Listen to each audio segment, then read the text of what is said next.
Jai Sri Ram. CANTO-2 Brahma's Visit. Hearing the aforesaid discourse of Narad, the pious sage Valmiki, a past master in expression, worshipped the most prominent sage, Narad, with his own pupils. Duly worshipped and permitted by him, on asking leave, the aforesaid celestial seer, Narad, forthwith rose to his abode in the heavens. Having tarried in his hermitage a while, on the seer having left for heaven, the sage then repaired to the bank of the Tamas, not very far from the holy Ganga, obviously for his midday bath and devotions. Duly reaching the bank of the Tamas and finding the descent of the river free from mud, the sage then spoke to his pupil, standing by his side, as follows: "Look at this descent, O Bhardwaj, which is free from mud and pleasant, its water being transparent as the mind of a righteous man. Let your pitcher be laid on the bank, O dear one, and the bark be handed over to me for being wrapped about my loins when I have bathed.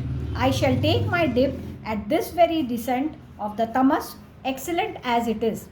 Enjoined thus by the high-souled Valmiki, Bhardwaj handed over the bark to the aforesaid sage, devoted as he was to his teacher.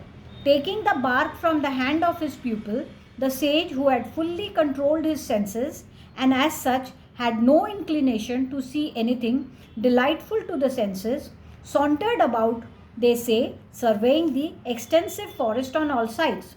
Close to that descent, the glorious sage actually perceived in that forest a pair of cranes moving about, never parting from one another and making a charming sound. A Nishad, a member of a wild tribe living on hunting, of sinful resolve and full of animosity towards innocent creatures, struck with an arrow one of the said pair, the male bird, even while the sage looked on. Seeing it mortally wounded and tossing about on the ground with its limbs smeared all over with blood, the female bird naturally gave out a piteous wail, parted as she was from her mate and companion. The aforesaid bird, that was endowed with a coppery crest, was inflamed with passion, nay, sexually united with her, and as such had distended its wings. On seeing the bird struck down by the fowler in that state of copulation, pity was aroused in the heart of that pious seer.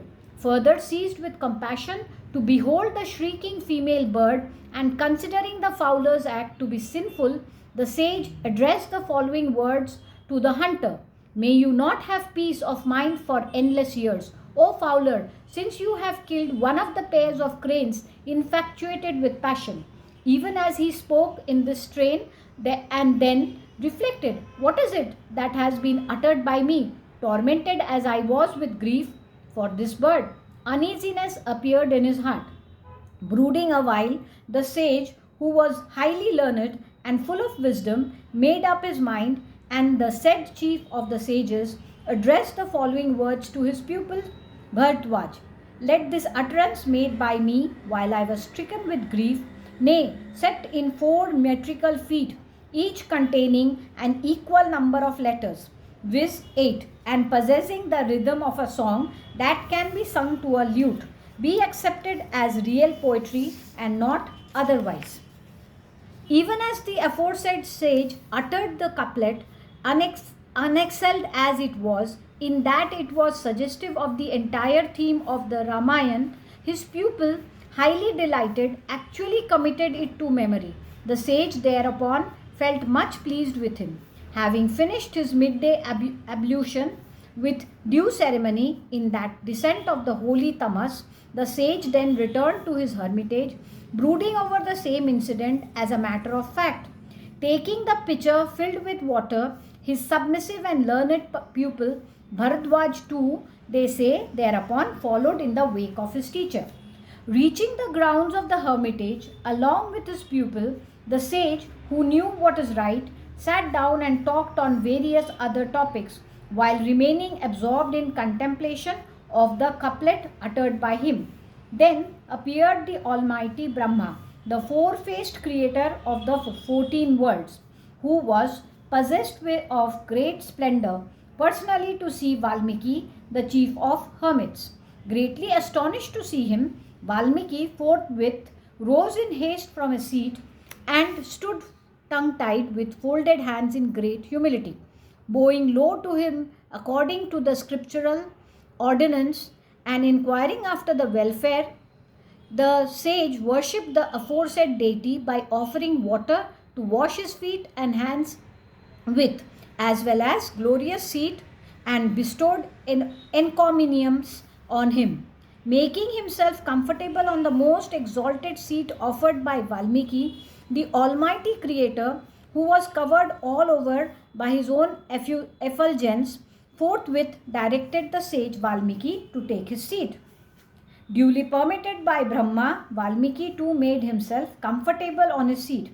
Even though Brahma, the progenitor of the entire creation, was directly seated before him, at that time Valmiki remained absorbed in the reverie with his mind fixed on that very incident. He said to himself, a grave wrong was perpetrated by the wicked fowler, who was bent upon catching the bird with malicious intent, in that he struck down without any fault the crane in that state, cooing so delightfully. Even while bewailing the lot of the female crane, disunited from its mate, he repeated the same couplet in the presence of Brahma, and pondering over the meaning of the verse, fell prey to grief once more at the thought of his having unconsciously subjected the fowler to a curse and thereby depleted the stock of his ascesis. Brahma then laughingly said to Valmiki, the chief of the hermits, let this metrical composition be conducive to your glory. You need not brood over this any more. Through my will alone has this speech flowed from your lips, O Brahman sage. Describe, O jewel, among the seers, the whole life on this earth of Lord Sri Ram, whose mind is ever given to piety and who is full of wisdom. Namaskar.